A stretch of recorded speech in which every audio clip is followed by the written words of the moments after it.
जय हिंद दोस्तों। आज के इस इम्पॉर्टेंट लेक्चर में हम सभी डिस्कस करेंगे 20 जुलाई 2026 के डेली करंट अफेयर्स को। तो आप इस पूरे लेक्चर को बहुत ही ध्यान से लास्ट तक जरूर देखिएगा। लास्ट में आपसे एक क्वेश्चन पूछा जाएगा जिसका आंसर कमेंट बॉक्स में बताना है। तो पहला और इम्पॉर्टेंट क्वेश्चन है, 72वें राष्ट्रीय फिल्म पुरस्कार में सर्वश्रेष्ठ फीचर फिल्म पुरस्कार किस फिल्म को मिला है? आंसर हो जाएगा आर्टिकल 370। तो आर्टिकल 370 नामक जो फिल्म है ये 72वें राष्ट्रीय फिल्म पुरस्कार में बेस्ट फिल्म बनी है। बात करते हैं राष्ट्रीय फिल्म पुरस्कार या नेशनल फिल्म अवार्ड की। तो इनकी स्थापना 1954 में हुई थी। भारत सरकार के सूचना एवं प्रसारण मंत्रालय के द्वारा ये प्रदान किए जाते हैं। भारतीय सिनेमा में उत्कृष्ट योगदान के लिए ये सम्मान प्रदान किए जाते हैं। और राष्ट्रीय फिल्म पुरस्कार के अंतर्गत दादा साहब फाल्के पुरस्कार भी प्रदान किया जाता है, जिसकी शुरुआत 1969 में हुई थी। और इस पुरस्कार के अंतर्गत 10 लाख रुपए की राशि दी जाती है। दोस्तों, 72वें राष्ट्रीय फिल्म पुरस्कार 2026 जो प्रदान किए गए हैं यह 2024 की फिल्मों के लिए प्रदान किए गए हैं। तो इसमें बेस्ट फीचर फिल्म या बेस्ट फिल्म कौन रही है? आर्टिकल 370। और बेस्ट डेब्यू डायरेक्टर फिल्म रही है स्वतंत्र वीर सावरकर, जो कि रणदीप हुड्डा की फिल्म है। बेस्ट एक्टर बने हैं कार्तिक आर्यन चंदू चैंपियन फिल्म के लिए और मम्मूटी ब्रह्मा युगम के लिए। बेस्ट एक्ट्रेस यामी गौतम बनी है आर्टिकल 370 के लिए। बेस्ट डायरेक्टर राजकुमार पेरिया सामी बने हैं अमरन के लिए। बेस्ट सपोर्टिंग एक्ट्रेस का अवार्ड रूपाश्री वारकडी को मिथ्या के लिए और सचाना नमीदास को महाराजा फिल्म के लिए बेस्ट सपोर्टिंग एक्ट्रेस का अवार्ड मिला है। बेस्ट सपोर्टिंग एक्टर का अवार्ड संजय मिश्रा को मिला है भक्षक के लिए। बेस्ट पॉपुलर फिल्म मनोरंजन का अवार्ड कल्कि को मिला है।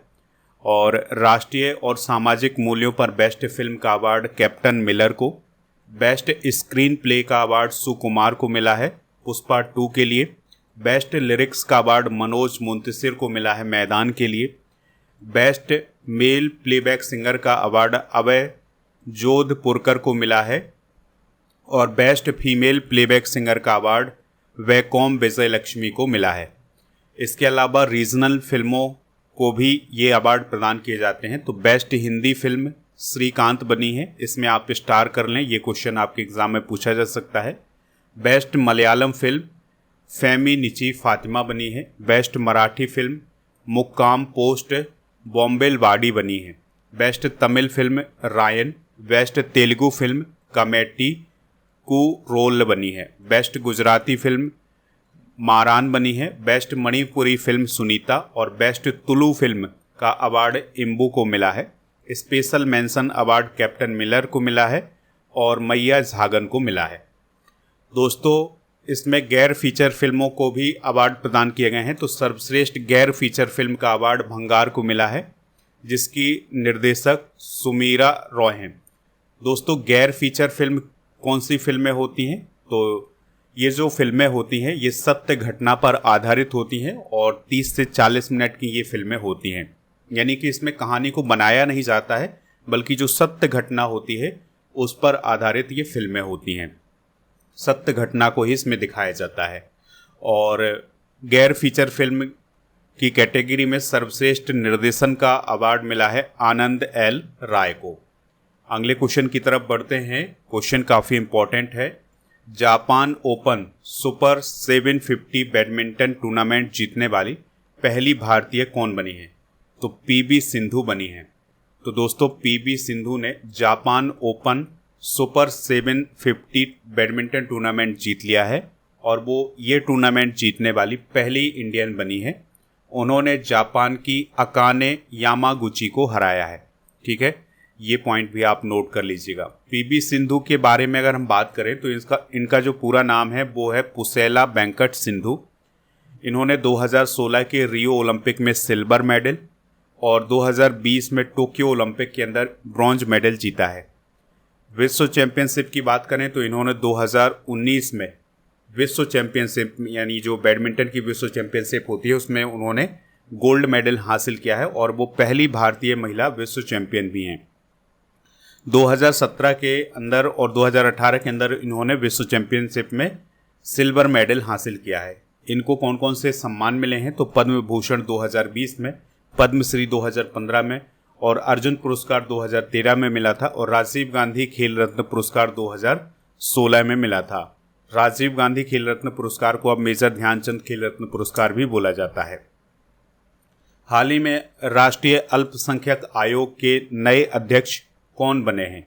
आंसर हो जाएगा इसका हरजीत सिंह ग्रेवाल।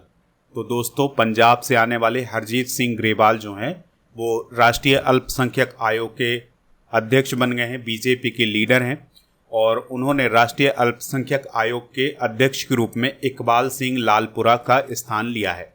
यहाँ पर आप देख सकते हैं, ये हैं हरजीत सिंह ग्रेवाल। इसके अलावा दोस्तों, मुन्नवारी बेगम को राष्ट्रीय अल्पसंख्यक आयोग का उपाध्यक्ष बनाया गया है और ग्लेन ई सूजा टिकलो को सदस्य बनाया गया है राष्ट्रीय अल्पसंख्यक आयोग में। राष्ट्रीय अल्पसंख्यक आयोग की बात करें तो ये अल्पसंख्यकों के लिए काम करने वाली संस्था है, आयोग है।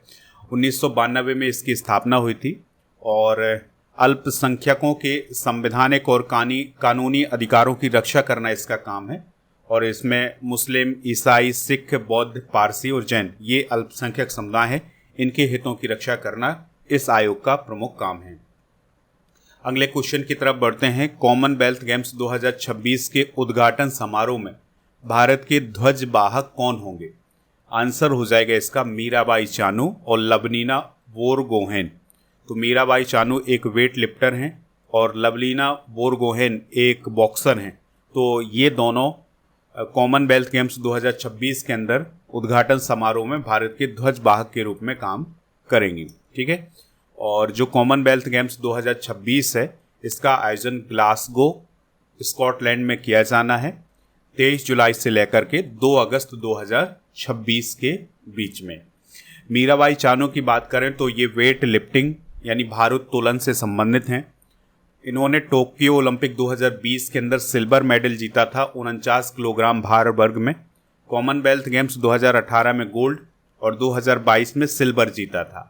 लवलीना बोरगोहेन की बात करें तो ये असम राज्य से आती हैं, बॉक्सिंग से ये संबंधित हैं। ओलंपिक मेडल की बात करें तो टोक्यो 2020 के अंदर इन्होंने ब्रॉन्ज मेडल जीता था 79 किलोग्राम वर्ग में। और कॉमनवेल्थ गेम्स की बात करें तो 2022 में इन्होंने गोल्ड मेडल जीता था।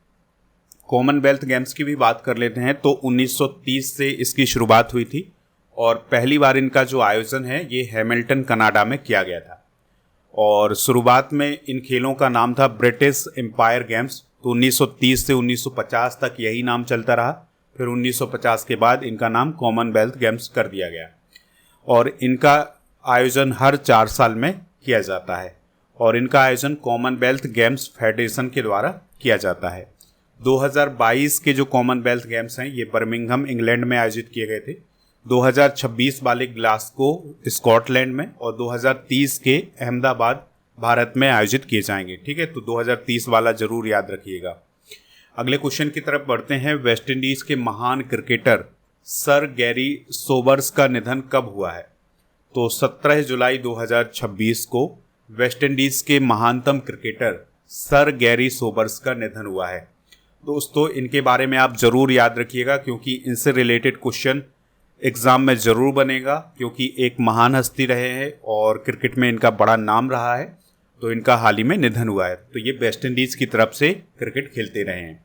तो इनका जन्म 1936 में ब्रिज टाउन बारबाडोस में इनका जन्म हुआ था। निधन हुआ है 17 जुलाई 2026 को और इनका जो टेस्ट कैरियर रहा है ये 1954 से 1974 तक रहा है। 93 टेस्ट मैच खेले हैं और 93 टेस्ट मैचों में इन्होंने 57.78 के औसत से 8032 रन बनाए हैं, जो कि बहुत बड़ा रिकॉर्ड है। और इन्होंने इन 93 टेस्ट मैचों में 235 विकेट भी हासिल किए हैं। इन्होंने 39 टेस्ट मैचों में वेस्ट इंडीज़ की तरफ से कप्तानी भी की है।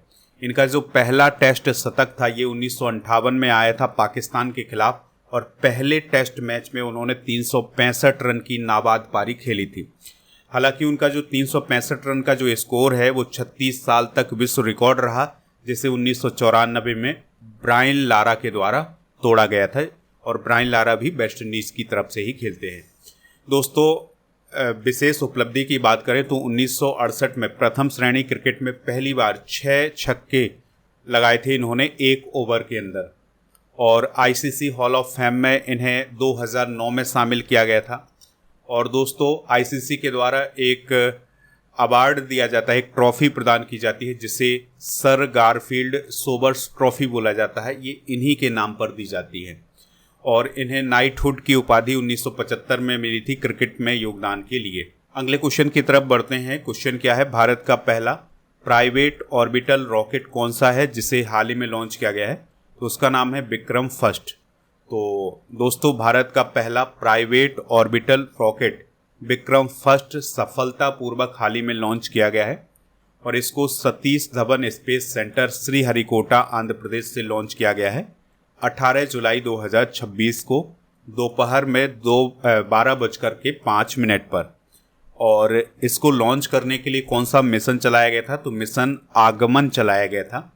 और ये रॉकेट किस कंपनी ने लॉन्च किया है? तो उस कंपनी का नाम है स्काई रूट एरोस्पेस। ठीक है, तो यहाँ पर आप ध्यान दीजिएगा कि जो सतीश धवन स्पेस सेंटर है श्रीहरिकोटा आंध्र प्रदेश में, यहाँ पर जो लॉन्च पैड है ये तो इसरो का है, लेकिन ये जो रॉकेट बनाई है ये किसने बनाई है? ये बनाई है स्काई रूट एरोस्पेस ने।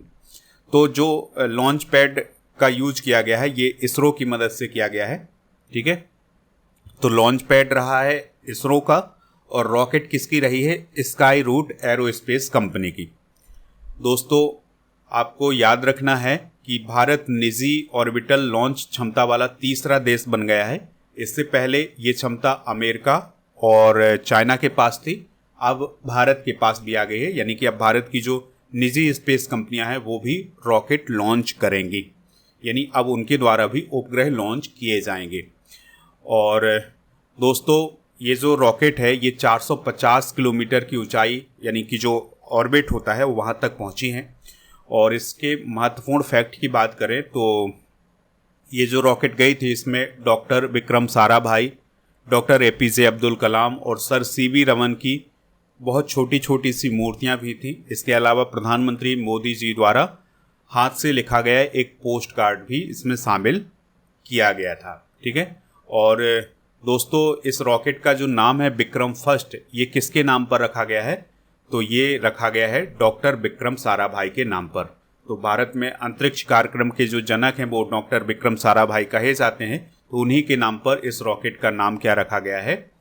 ये रखा गया है विक्रम फर्स्ट। ठीक है, और दोस्तों, जो स्काई रूट एरोस्पेस कंपनी है इसकी स्थापना कब हुई थी? तो इसकी स्थापना 2018 में हुई थी हैदराबाद में। अगला क्वेश्चन है, कठुआ रेलवे स्टेशन का नया नाम किसके नाम पर रखा गया है?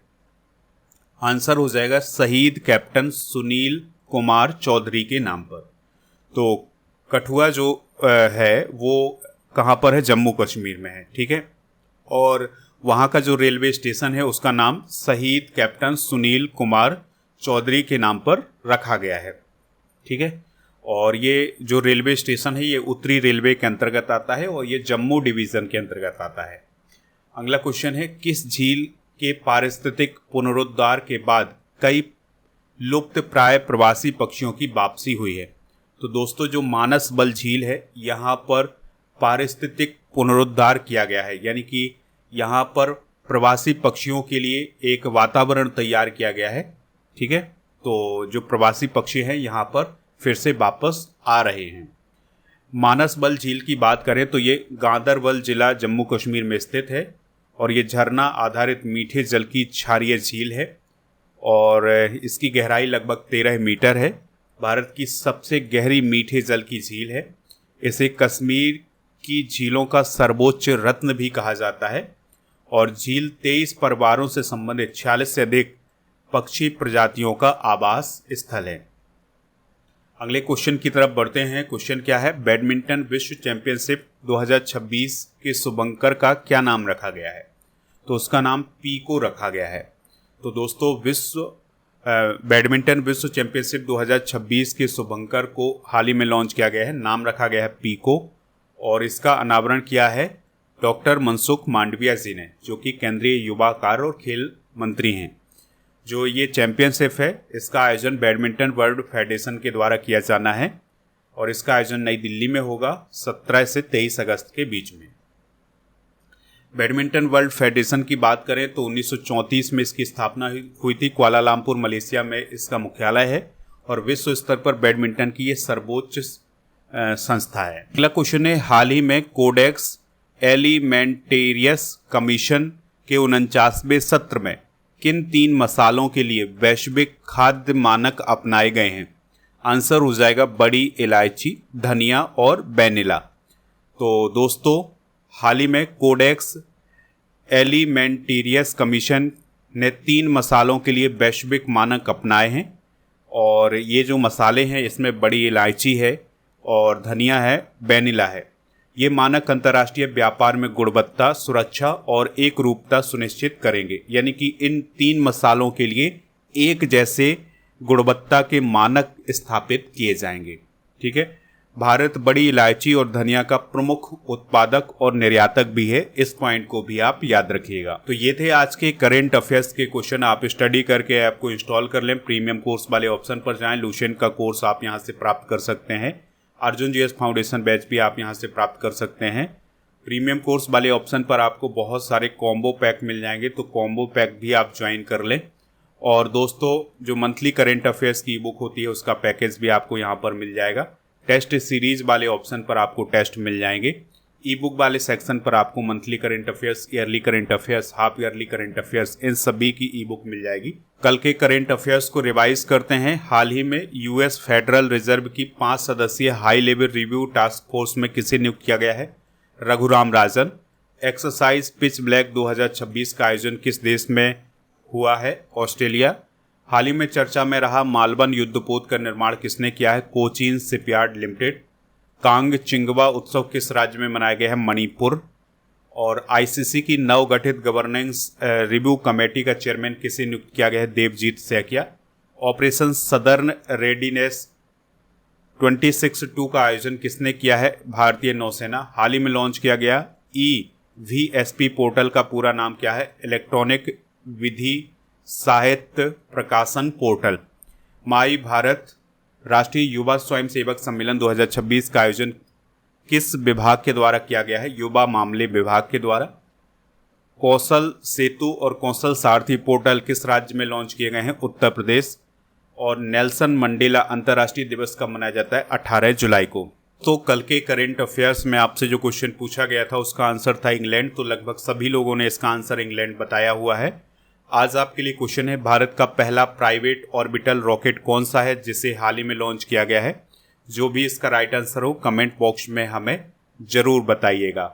और दोस्तों, हमारे टेलीग्राम चैनल को ज्वाइन कर लें जिसका नाम स्टडी कर ऑफिशियल है। ई बुक वाले सेक्शन पर जाकर के ऐप में आप ये सभी ई बुक प्राप्त कर सकते हैं और हमारे सोशल मीडिया प्लेटफॉर्म पर हमें फॉलो कर सकते हैं। और जो हमारा ऐप है उसमें टेस्ट पास वाला ऑप्शन है, वहाँ पर जाकर के आप टेस्ट प्राप्त कर सकते हैं। यहाँ पर आपको 4000 से ज़्यादा टेस्ट मिलेंगे 1 साल की वैलिडिटी के साथ।